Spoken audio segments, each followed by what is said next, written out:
नमस्कार, जय हिंद साथियों। एक बार फिर से स्वागत है आपका मेरे यूट्यूब चैनल स्टडी विद सागर में।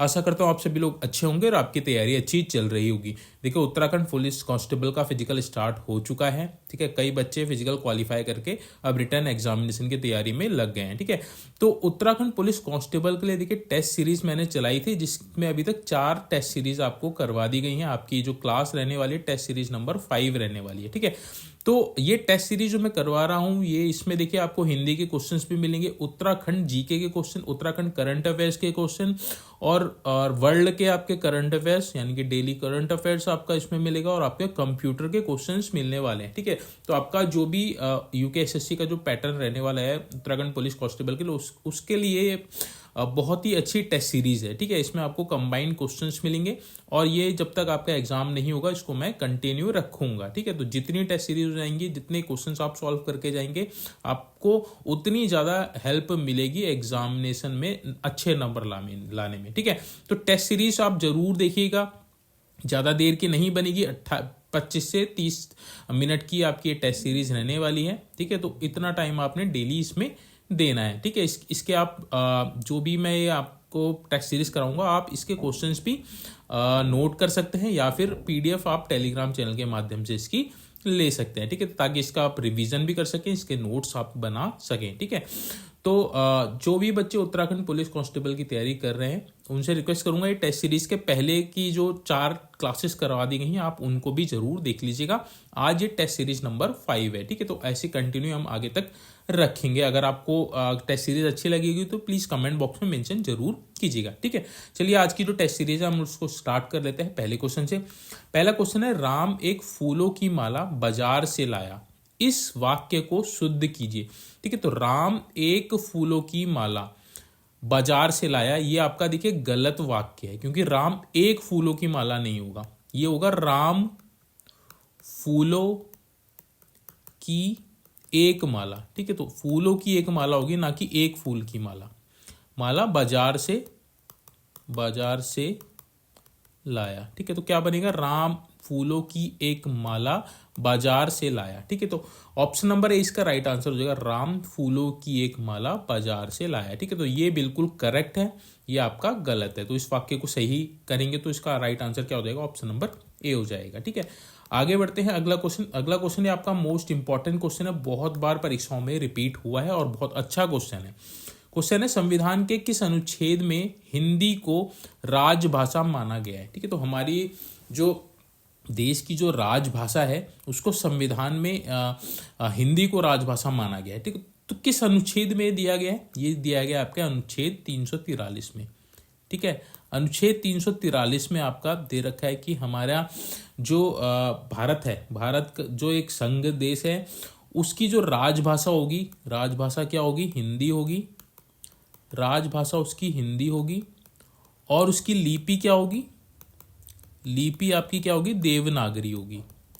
लिपि देवनागरी होगी। ठीक है, तो 343 अनुच्छेद में दिया गया है कि भारत की राजभाषा हिंदी होगी और लिपि आपकी कौन सी होगी, देवनागरी होगी। ठीक है, इंपॉर्टेंट चीज है ये कि ये कई बार पूछता है कि हिंदी को राजभाषा माना गया है, यह किस भाग में है। ठीक है, तो भाग 17 में है, संविधान के भाग 17 में दिया है आपको हिंदी को राजभाषा माना गया है। ठीक है, तो भाग भी आपने याद रखा, भाग आपका 17 है, अनुच्छेद आपसे पूछेगा तो 343 है। ठीक है, तो राजभाषा का जो वर्णन मिलता है 343 से लेके 351 अनुच्छेद तक राजभाषा की बात की गई है। ठीक है, राजभाषा के प्रावधान रखे गए हैं हमारे संविधान में। ठीक है, तो ये भी आप याद रखें, 343 से 351, और अगर केवल राजभाषा का पूछेगा तो 343 तक।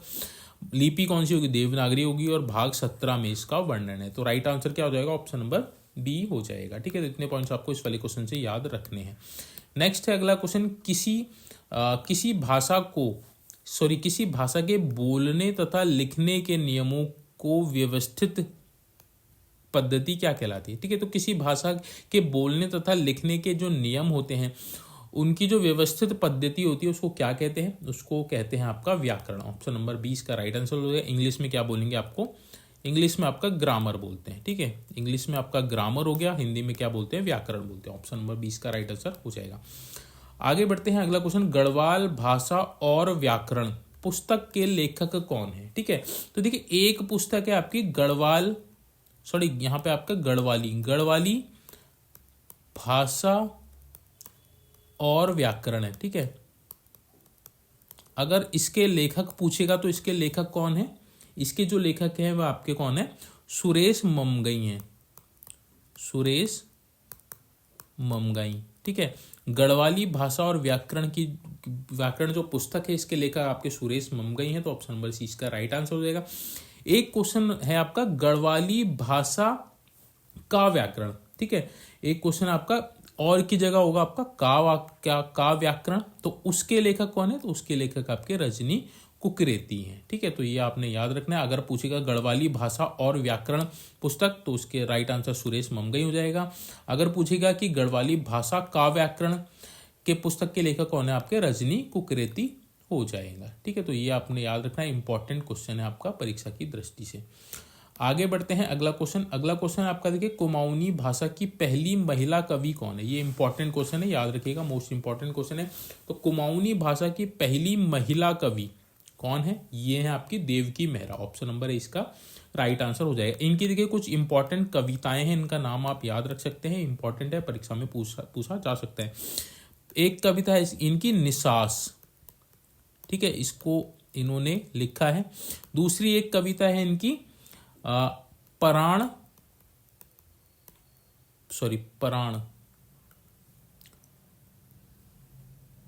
दूसरी है इनकी पराण पुंतुर। ठीक है, तो ये दोनों आपने याद रखना, निसास और पराण पुंतुर इनकी कविता है। राइट आंसर क्या हो जाएगा, कुमाऊनी भाषा की पहली महिला कवि कौन है, देवकी मेहरा। ऑप्शन नंबर इसका राइट आंसर। आगे बढ़ते हैं, अगला क्वेश्चन ये आपके उत्तराखंड के करंट अफेयर्स के क्वेश्चन है। राज्य का पहला signature Rishikesh Badrinath highway bridge, ठीक है, कहाँ स्थापित किया है, यानी कहाँ बना है। राज्य का पहला signature Rishikesh Badrinath highway bridge जो है वह आपका नारकोट रुद्रप्रयाग में बना है। ठीक है, तो ऑप्शन नंबर ए इसका राइट आंसर हो जाएगा, नारकोट रुद्रप्रयाग। ठीक है, नारकोट रुद्रप्रयाग में राज्य का पहला signature Rishikesh Badrinath highway bridge स्थापित किया गया है। ठीक है, इसके लिए हम लोग कुछ इंपॉर्टेंट चीजें देख लेते हैं। देखिए, राज्य का पहला घुमावदार पुल है, राज्य का पहला घुमावदार पुल है, यानी कि जो पुल होते हैं देखिए जनरली क्या होते हैं, स्ट्रेट होते हैं, ये आपका घुमावदार पुल है। तो राज्य का पहला घुमावदार पुल है। ये ऑल वेदर रोड जो आपकी बन रही है, ऑल वेदर रोड परियोजना के अंतर्गत इसका निर्माण किया गया है। इसमें जो लागत आई है कितनी आई है, 64 करोड़ की आई है। 64 करोड़ में ये पुल बनकर तैयार हुआ है। और इसकी जो लंबाई है, पुल की जो लंबाई है वह कितनी है, 110 मीटर लंबा पुल है। ठीक है, 110 मीटर लंबा पुल है। तो इतने पॉइंट्स आपको इस वाले क्वेश्चन से याद रखने हैं। कहाँ बन रहा है राज्य का पहला signature Rishikesh Badrinath highway bridge, ये बना है आपका नारकोट रुद्रप्रयाग में। ऑप्शन नंबर 20 का राइट आंसर हो जाएगा। बाकी ये सारे फैक्ट आपने इसमें याद रखने हैं, इंपॉर्टेंट क्वेश्चन है परीक्षा की दृष्टि से। अगला क्वेश्चन है, उत्तराखंड में किस लोक नृत्य में रमतुला नामक वाद्य यंत्र अनिवार्य रूप से बजाया जाता है। ठीक है, तो देखिए उत्तराखंड में किस लोक नृत्य में रमतुला क्या है, आपका एक वाद्य यंत्र है। एक क्वेश्चन तो आपका यही बनता है, रमतुला क्या है, एक आपका वाद्य यंत्र है।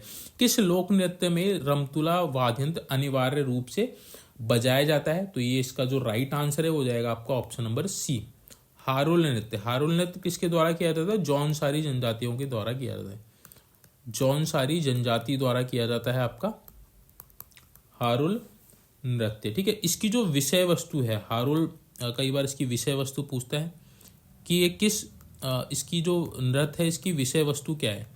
ठीक है, तो ये जो नृत्य है हारुल नृत्य, ठीक है, जौनसारी जनजातियों द्वारा किया जाता है। इसकी जो विषय वस्तु है, विषय वस्तु ये किस पे आधारित है, पांडवों के जीवन पे आधारित है, पांडवों के जीवन पर आधारित है। ठीक है, तो ये आपने याद रखना है, इसकी विषय वस्तु भी याद रखनी है। कौन करता है, जौनसारी जनजाति द्वारा किया जाता है। विषय वस्तु इसकी पांडवों के जीवन पे आधारित है। ठीक है, पौड़ा नृत्य किसके द्वारा किया जाता है, पौड़ा नृत्य भोटिया जनजाति द्वारा किया जाता है, पौड़ा नृत्य। ठीक है, और थड़िया नृत्य ये आपका गढ़वाल क्षेत्र में किया जाता है, गढ़वाल क्षेत्र में किया जाता है आपका थड़िया नृत्य। किन के द्वारा किया जाता है? देखिए बसंत पंचमी से लेके बखौती तक, बसंत पंचमी से बखौती तक, सॉरी बखौत तक आपका ये क्या किया जाता है? विवाहित महिलाओं द्वारा, विवाहित महिलाओं द्वारा किया जाता है अपने आंगन में। ठीक है, तो कौन सा नृत्य किया जाता है उनके द्वारा? ये किया जाता है आपका थड़िया नृत्य। ये भी गढ़वाल क्षेत्र में। झुमेलो नृत्य ये भी आपका गढ़वाल क्षेत्र का ही आपका लोक नृत्य है। ठीक है, तो गढ़वाल क्षेत्र में झुमेलो नृत्य किया जाता है। तो राइट आंसर क्या हो जाएगा? हारून नृत्य हो जाएगा, जौनसारी जनजातियों द्वारा किया जाता है। इसमें रमतुला नामक वाद्य यंत्र अनिवार्य रूप से बजाया जाता है, बजाया जाता है और उसकी विषय वस्तु होती है आपके पांडवों के जीवन पर आधारित है। ठीक है, तो इतने पॉइंट्स आपको इस वाले क्वेश्चन से याद रखने हैं। आगे बढ़ते हैं, अगला क्वेश्चन, सुमेलित कर सही उत्तर चुनिए। एक तरफ आपको झील दे रखी है, दूसरी तरफ आपको जनपद दे रखे हैं, आपने बताना है कि इसमें कौन सा आंसर सही है। ठीक है, तो देखिए जो दुग्धताल है, दुग्धताल आपका कहाँ है? आपका पौड़ी गढ़वाल में है। दुग्धताल आपका पौड़ी गढ़वाल जनपद में है। अगर हम बात करें विष्णुताल की, विष्णुताल आपका किस जनपद में? विष्णुताल आपका चमोली जनपद में है। पांचकंडी बयाताल, पांचकंडी बयाताल कहाँ स्थित है? आपका उत्तरकाशी जनपद में। और दिव्य सरोवर ताल आपका हरिद्वार जनपद में। ठीक है, तो दुग्धताल पौड़ी गढ़वाल हो जाएगा, विष्णुताल चमोली में है, पांचकंडी ब्याताल सबको पता है उत्तरकाशी में, दिव्य सरोवर ताल आपका कहाँ है? हरिद्वार में। तो राइट आंसर क्या बनेगा इसका? पहले का आपका दूसरा, दूसरे का आपका तीसरा, तीसरे का आपका चौथा और चौथे का आपका पहला। 2 3 4 1, 2 3 4 आपका किस ऑप्शन में? ऑप्शन नंबर ए में है। ऑप्शन नंबर ए इसका राइट आंसर हो जाएगा। ऑप्शन क्वेश्चन समझ में आ गया होगा। आगे बढ़ते हैं, अगला क्वेश्चन सुमेलित करना है। यहाँ पे कुछ पुस्तकें दे रखी हैं और आपने उसके सामने कुछ लेखक दे रखे हैं, आपने बताना है कि कौन सा इसमें राइट आंसर है। ठीक है, तो पुस्तक आपको लेखकों से मिलाना है। ठीक है, तो देखिए जो आर्यों का मूल स्थान मध्य हिमालय, ये जो पुस्तक है इसके जो लेखक है आपके भजन सिंह है। मोस्ट इंपॉर्टेंट क्वेश्चन है, भजन सिंह द्वारा लिखी गई ये पुस्तक आपके आर्यों का मूल स्थान मध्य हिमालय। कुमाऊं की चित्रकला किसने लिखी है? तो ये लिखी है आपकी यशोधर मठपाल ने। गढ़वाल का इतिहास नामक पुस्तक किसने लिखी है? हरिकृष्ण रतूड़ी ने लिखी है। और मसूरी मेंडले, आपकी कई बार परीक्षाओं में पूछा गया, मसूरी मेंडले किसके द्वारा लिखी गई है? प्रोफेसर गणेश सैली द्वारा इसको लिखा गया है। ठीक है, तो इसका राइट आंसर क्या बनेगा? पहले का आपका क्या बन रहा है? यानी कि आर्यों का मूल स्थान आपका भजन सिंह, यानी कि पहले का चौथा। कुमाऊं की चित्रकला किसने लिखी? यशोधर मठपाल ने, थर्ड हो जाएगा। गढ़वाल का इतिहास किसने लिखी है? हरिकृष्ण रतूड़ी ने लिखे, 1 हो जाएगा। मसूरी मेंडले किसने लिखी है? प्रोफेसर गणेश सैली ने लिखी है। 4312 आपका ऑप्शन नंबर 20 का राइट आंसर हो जाएगा। इंपॉर्टेंट क्वेश्चन है, याद रखिएगा। इसी तरह के क्वेश्चन परीक्षाओं में आजकल पूछे जा रहे हैं। ठीक है, अगला क्वेश्चन है आपका, देखिए सुमेलित कर सही उत्तर चुनना है। एक तरफ आपको हिमानी दे रखी है, दूसरी तरफ आपको क्या दे रखा है? दूसरी तरफ आपको नदियां दे रखी है। आपने सुमेलित करना है कि कौन सी हिमानी से कौन सी नदी आपकी निकलती है। ठीक है, तो देखिए सतोपंथ आपका जो ग्लेशियर है या फिर हिमानी है, उससे कौन सी नदी निकलती है? सतोपंथ से आपकी कौन सी नदी निकलती है? तो ये निकलती है आपकी अलकनंदा। सतोपंथ से आपकी अलकनंदा निकलती है। गंगोत्री कहाँ से निकलती है? तो भागीरथी से निकलती है। गंगोत्री ग्लेशियर से भागीरथी नदी निकलती है। सतोपंथ से आपकी अलकनंदा नदी निकलती है। मिलम ग्लेशियर से कौन सी निकलती है? तो मिलम ग्लेशियर से आपकी गौरी गंगा निकलती है। और नामिक ग्लेशियर से कौन सी निकलती है? आपकी पूर्वी राम गंगा नदी निकलती है। ठीक है, तो सतोपंथ हिमानी से आपकी अलकनंदा हो गई, गंगोत्री हिमानी से आपकी भागीरथी नदी हो गई, मेलम ग्लेशियर से आपका गौरी गंगा हो गई, नामिक ग्लेशियर या फिर हिमानी से आपकी पूर्वी राम गंगा हो गई। तो राइट आंसर क्या बना? पहले का आपका दूसरा, दूसरे का आपका पहला, तीसरे का आपका चौथा और चौथे का आपका तीसरा। 2143 ऑप्शन नंबर इसका राइट आंसर हो जाएगा। इंपॉर्टेंट क्वेश्चन है, बहुत बार परीक्षाओं में रिपीट हुआ है, याद रखिएगा। ठीक है, देखिए जितने भी क्वेश्चन कराए जा रहे हैं आपके लिए इंपॉर्टेंट है और जितने भी उसके साथ फैक्ट्स करवाए जा रहे हैं वो आपके लिए मोस्ट इंपॉर्टेंट है, तो आपने दोनों को ध्यान रखना है। ठीक है, अगला क्वेश्चन है आपका उत्तराखंड का पहला उत्तराखंड साहित्य भूषण सम्मान से किसे सम्मानित किया है? तो उत्तराखंड का पहला उत्तराखंड साहित्य भूषण सम्मान हाल ही में दिया गया है, तो इसे किसे सम्मानित किया गया? ये देखिए उत्तराखंड का पहला साहित्य भूषण सम्मान है, इसलिए इंपॉर्टेंट हो जाता है। किसको दिया गया है? तो ये दिया गया आपका सुभाष पंत को। ठीक है, नाम याद रखना है, सुभाष पंत को उत्तराखंड राज्य का पहला साहित्य भूषण सम्मान से सम्मानित किया गया। तो राइट आंसर क्या हो जाएगा? ऑप्शन नंबर बी हो जाएगा। अगर हम बात करें सुभाष पंत की कुछ इंपॉर्टेंट कृतियों के बारे में, तो कौन कौन सी, एक है आपकी इनका पहाड़ चोर, पहाड़ चोर, ठीक है। दूसरी इनकी इंपॉर्टेंट जो कृति है वह आपकी एक का पहाड़, एक का पहाड़। नेक्स्ट अगर हम बात करें पहाड़ की सुबह, पहाड़ की सुबह।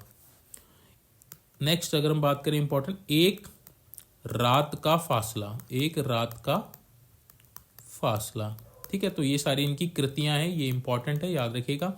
इससे भी ज़्यादा इंपॉर्टेंट ये है कि उत्तराखंड साहित्य भूषण सम्मान किससे किससे सम्मानित किया गया, सुभाष पंत जी को किया गया। तो ऑप्शन नंबर 20 का राइट आंसर हो जाएगा। इंपॉर्टेंट क्वेश्चन है, याद रखिएगा।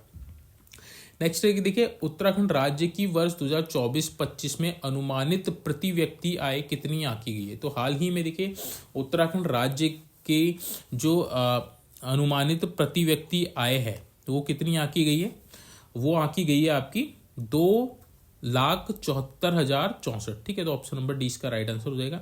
2,74,064 रुपये हाल ही में उत्तराखंड राज्य की अनुमानित प्रति व्यक्ति आय आंकी गई है, ठीक है। तो ये याद रखिएगा 2,74,064 रुपये, ठीक है। ये डिजिट आपने याद रखनी, इंपॉर्टेंट है। अगला क्वेश्चन है देखिए हाल ही में उत्तराखंड राज्य में सड़क की खुदाई के दौरान निकली 6 ओखली शिला कहाँ से प्राप्त हुई है, ठीक है। उत्तराखंड राज्य में देखिए आजकल हाल ही में सड़क की खुदाई की जा रही थी, तो सड़क की खुदाई के दौरान एक 6 ओखली शिला प्राप्त हुई है। ये कहाँ से प्राप्त हुई है, तो ये प्राप्त हुई है आपकी बागेश्वर के गरुड़ से, ठीक है। तो ऑप्शन नंबर सी इसका राइट आंसर हो जाएगा। गरुड़ जो आपका बागेश्वर जनपद में पड़ता है, वहां से क्या प्राप्त हुई है, वो 6 ओखली शिला प्राप्त हुई है, ठीक है। तो बागेश्वर के गरुड़ से, इंपॉर्टेंट क्वेश्चन है, याद रखिएगा। ऑप्शन नंबर सी इसका राइट आंसर हो जाएगा। सड़क की खुदाई के दौरान ये ओखली प्राप्त हुई है, ठीक है। आगे बढ़ते हैं अगला क्वेश्चन। अगला क्वेश्चन है देखिए हाल ही में उत्तराखंड वन रिपोर्ट 2023 जारी की गई थी। वन रिपोर्ट 2023 में किस जनपद में सर्वाधिक वन क्षेत्रफल की गिरावट दर्ज की गई है, ठीक है। तो सबसे ज्यादा जो वन क्षेत्रफल में कमी आई है किस जनपद में आई है, तो ये आई है आपके ऑप्शन नंबर सी नैनीताल ने। नैनीताल में देखिए कितना -177.94 वर्ग किलोमीटर की कमी आई है, ठीक है। तो ये माइनस में है, इसका मतलब ये है कि आपका ये कमी आई है। 177.94 वर्ग किलोमीटर जो वन क्षेत्र है वह घटा है आपका कहाँ, जनपद नैनीताल में, और सबसे ज्यादा है उत्तराखंड में, ठीक है। तो उत्तराखंड के जनपदों में ऑप्शन नंबर सी इसका राइट आंसर हो जाएगा। इंपॉर्टेंट क्वेश्चन है, याद रखिएगा। आगे बढ़ते हैं अगला क्वेश्चन। अगला क्वेश्चन आपका देखिए उत्तराखंड की किस गढ़वाली फिल्म को अंतर्राष्ट्रीय फिल्म फेस्टिवल के लिए नामित किया गया है, ठीक है। तो हाल ही में देखिए एक गढ़वाली फिल्म है, उसको अंतर्राष्ट्रीय फिल्म फेस्टिवल के लिए नामित किया गया। कौन सी फिल्म है, ये आपकी रिखुली है। रिखुली नामक फिल्म जो एक गढ़वाली फिल्म है, उसको हाल ही में अंतर्राष्ट्रीय फिल्म फेस्टिवल के लिए नामित किया गया है, ठीक है। तो इसका जो राइट आंसर हो जाएगा वह हो जाएगा ऑप्शन नंबर बी, ठीक है। ऑप्शन नंबर बी हो जाएगा रिखुली, जिसको अंतर्राष्ट्रीय फिल्म फेस्टिवल के लिए नामित किया गया। असगार हाल ही में एक और फिल्म चर्चा में थी, ये आपकी क्या है, गढ़वाल की पहली हॉरर फिल्म है। गढ़वाल की पहली हॉरर फिल्म है, ठीक है। तो ये भी आपने याद रखना है, असगार एक ब्योली, ठीक है। आगे बढ़ते हैं, अगला क्वेश्चन देख लेते हैं। अगला क्वेश्चन आपका 16th, वन विभाग द्वारा वर्ष 2025 में जारी रिपोर्ट के अनुसार सर्वाधिक गिद्ध किस राज्य में है। तो हाल ही में देखिए वन विभाग द्वारा 2025 में एक रिपोर्ट जारी की गई है, जिसके प्रथम फेज में सर्वाधिक गिद्ध किस राज्य में पाए गए हैं, वो पाए गए आपके मध्य प्रदेश में। कितनी है इनकी संख्या, 12,981, ठीक है। पहले 10,000 समथिंग थी, जो बढ़ के अब 12,981 हो गई। तो ऑप्शन नंबर सी इसका राइट आंसर हो जाएगा। सबसे ज्यादा गिद्ध आपके मध्य प्रदेश राज्य में पाए गए हैं। आगे बढ़ते हैं अगला क्वेश्चन, हाल ही में दिल्ली का नया मुख्यमंत्री किसे नियुक्त किया है। इंपॉर्टेंट क्वेश्चन है परीक्षा की दृष्टि से। हाल ही में दिल्ली का नया मुख्यमंत्री किसे नियुक्त किया गया, रेखा गुप्ता को, ठीक है। तो रेखा गुप्ता जो आपकी बीजेपी की विधायक थी, ठीक है। तो पहली बार ही विधायक बनी थी और इनको दिल्ली का नया मुख्यमंत्री बनाया गया है, ठीक है। तो इसका राइट आंसर क्या हो जाएगा, ऑप्शन नंबर सी रेखा गुप्ता हो जाएगा। इंपॉर्टेंट क्वेश्चन है, जरूर याद रखिएगा। ये जो हमारी दिल्ली है, दिल्ली की चौथी महिला मुख्यमंत्री हैं, ठीक है। ये भी आप याद रखिएगा। चौथे नंबर की है आपकी ये दिल्ली की महिला मुख्यमंत्री, रेखा गुप्ता नाम हो जाएगा आप। ठीक है, आगे बढ़ते हैं। अगला क्वेश्चन, हाल ही में भारत और किस देश के बीच छठवें सैन्य अभ्यास धर्म गार्जियन का आयोजन किया गया है? ठीक है, तो धर्म गार्जियन एक सैन्य अभ्यास है, किस किस के बीच हुआ है? आपका भारत और जापान के मध्य। ठीक है, तो ये आपका छठवां इसका संस्करण है। पहला जो संस्करण था, पहला कब हुआ था? पहला हुआ था आपका 2018 में। ठीक है, तो ये अब हर साल होता है और बारी बारी करके इसका आयोजन किया जाता है। इस बार जो इसका आयोजन हुआ है आपका कहाँ हुआ है? जापान में हुआ था। इसका राइट आंसर क्या हो जाएगा? ऑप्शन नंबर सी हो जाएगा, जापान। कब से कब तक चलेगा? तो 24 फरवरी से 9 मार्च तक, 9 मार्च 2025 तक इसका आयोजन किया जाएगा। कहाँ? जापान में। ठीक है, तो इंपॉर्टेंट क्वेश्चन है, धर्म गार्जियन आपने याद रखना है। क्या ये आपका सैन्य अभ्यास है? जापान में हो रहा है। Option number C. आगे बढ़ते हैं। अगला क्वेश्चन है, हाल ही में देश का पहला बायो बैंक कहाँ प्रारंभ किया गया है? इसका राइट आंसर हो जाएगा option number B, Padmaja Naidu Himalayan Zoological Park में देश का पहला बायो बैंक स्थापित किया गया है। ये जो Padmaja Naidu Himalayan Zoological park कहाँ पे स्थित है? तो ये पश्चिम बंगाल में, पश्चिम बंगाल राज्य में है आपका, के दार्जिलिंग में। ठीक है, तो दार्जिलिंग में आपका है पश्चिम बंगाल के Padmaja Naidu Himalayan Zoological park, वहाँ देश का पहला बायो बैंक प्रारंभ किया गया है। ठीक है, तो जो आपका बायो बैंक होता है इसको क्या बोलते हैं? इसको फ्रोजन जू भी बोलते हैं, फ्रोजन जू भी बोला जाता है। ठीक है, तो यहाँ पे ये भी पूछ सकते हैं कि हाल ही में देश का पहला फ्रोजन जू कहाँ प्रारंभ किया गया, तो इसका राइट आंसर भी यही होगा, ऑप्शन नंबर बी। ठीक है, आगे बढ़ते हैं। अगला क्वेश्चन है, हाल ही में रेलवे के अंतर्गत किस नए रेलवे जोन के निर्माण को मंजूरी दी है? आपका मोस्ट इंपॉर्टेंट क्वेश्चन है, बहुत इंपॉर्टेंट है, परीक्षा में आने के चांसेस हैं। ठीक है, तो हाल ही में देखिए रेलवे के अंतर्गत एक नए रेलवे जोन का निर्माण को मंजूरी दी गई है। ठीक है, तो इससे पहले आपके कितने जोन थे? 17 जोन थे। अब कितने जोन हो जाएंगे?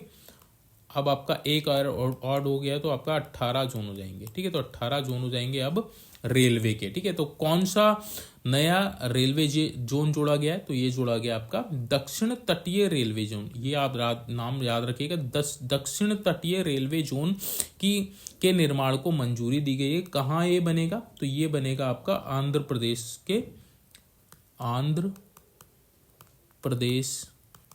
के विशाखापत्तनम में। तो ये भी इंपॉर्टेंट है, ये भी याद रखिएगा, विशाखापत्तनम में। ठीक है, तो ये याद रखिएगा, आंध्र प्रदेश के विशाखापत्तनम में एक नए रेलवे जोन के निर्माण की मंजूरी दी गई है, जिसका नाम है आपका दक्षिण तटीय रेलवे जोन। टोटल अब जो जोन हो जाएंगे आपके 18 जोन हो जाएंगे। ठीक है, तो इंपॉर्टेंट क्वेश्चन है, याद रखिएगा। आगे बढ़ते हैं। अगला क्वेश्चन, अब ये कंप्यूटर के क्वेश्चन स्टार्ट हो गए। यहाँ से निम्नलिखित में से कौन सा एक इनपुट डिवाइस है? ठीक है, तो यहाँ आपसे पूछा है कि इनपुट डिवाइस क्या है? ऑप्टिकल कैरेक्टर रीडर, जिसको OCR भी बोलते हैं, प्रोजेक्टर, हेडफोन, इंजेक्टर, प्रिंटर। ठीक है, देखिए प्रोजेक्टर ये आपका आउटपुट डिवाइस है। ठीक है, ये आपका आउटपुट डिवाइस है। हेडफोन ये भी आपका आउटपुट डिवाइस है। इंजेक्टर प्रिंटर ये भी आपका आउटपुट डिवाइस है। बट जो OCR है ये आपका क्या है? इनपुट डिवाइस है। ठीक है, ऑप्टिकल कैरेक्टर रीडर क्या करता है? जैसे आपने बार स्कैनर देखा होगा, तो एक OCR ही है, वो डिजिट को पढ़ता है और उसका इनपुट आपका सिस्टम में देता है। ठीक है, तो OCR आपका क्या है? और इनके ऑप्टिकल कैरेक्टर रीडर आपका एक इनपुट डिवाइस है, बाकी सारे ये आउटपुट डिवाइस है। ठीक है, याद रखिएगा, इंपॉर्टेंट क्वेश्चन है। अगला क्वेश्चन, प्रोग्रामिंग भाषा C++। ठीक है, तो आपने प्रोग्रामिंग भाषा के नाम सुने होंगे, C++, C#, जावा। ठीक है, तो यहाँ बात हो रही है प्रोग्रामिंग भाषा C++ का विकास AT&T कंपनी द्वारा किया गया था। किस सन में किया गया था? तो ये किया गया था 1980 में। ठीक है, तो ऑप्शन नंबर 20 का राइट आंसर हो जाएगा। 1980 में C++ का आपका वो हुआ था, क्या हुआ था? का विकास हुआ था। ठीक है, तो ऑप्शन नंबर 20 का राइट आंसर हो जाएगा। आगे बढ़ते हैं। अगला क्वेश्चन है आपका, देखिए बाइट शब्द किसके द्वारा गढ़ा गया था? ठीक है, तो बाइट आपका कंप्यूटर की एक भाषा, कंप्यूटर की एक वो है, इकाई है। सबसे छोटी जो इकाई होती है आपकी बिट होती है। ठीक है, बिट के बाद आपका बाइट आता है। बाइट आपका 8 बिट जो होती हैं, 8 बिट मिलके आपका एक बाइट बनाता है। बाइट के बाद आपका क्या आता है, किलोबाइट आता है, किलोबाइट के बाद मेगाबाइट आता है, मेगाबाइट के बाद गीगाबाइट आता है, गीगाबाइट के बाद टेराबाइट आता है, टेराबाइट के बाद पेटाबाइट आता है, इसके बाद एंसॉन आता है। ठीक है, तो मैंने ऑलरेडी पहली क्लासेस में भी बताया था। ठीक है, यहाँ पूछा है कि बाइट शब्द किसके द्वारा गढ़ा गया था, यानी कि बाइट शब्द किसकी देन है, तो ये देन है आपकी वर्नर बुक होल्ज की। ठीक है, तो ऑप्शन नंबर 20 का राइट आंसर होगा वर्नर बुक होल्ज की देन है आपकी ये बाइट, क्योंकि देखिए बिट तो सबसे छोटी यूनिट हो गई, उसके बाद जो चल रहा है किलोबाइट, मेगाबाइट, गीगाबाइट, तो बाइट का बहुत मेजर रोल है। तो ये बाइट शब्द किसने दिया था, वर्नर बुक होल्ज ने दिया था। ऑप्शन नंबर 20 का राइट आंसर हो जाएगा। आगे बढ़ते हैं, अगला क्वेश्चन, निम्नलिखित में से कौन सा उपकरण स्टोरेज डिवाइस नहीं है, पूछा है। ठीक है, तो स्टोरेज डिवाइस क्या होती है, जिसमें डेटा स्टोर होता है। यहाँ आपसे पूछा है कि निम्न में से कौन सी डिवाइस स्टोरेज डिवाइस नहीं है।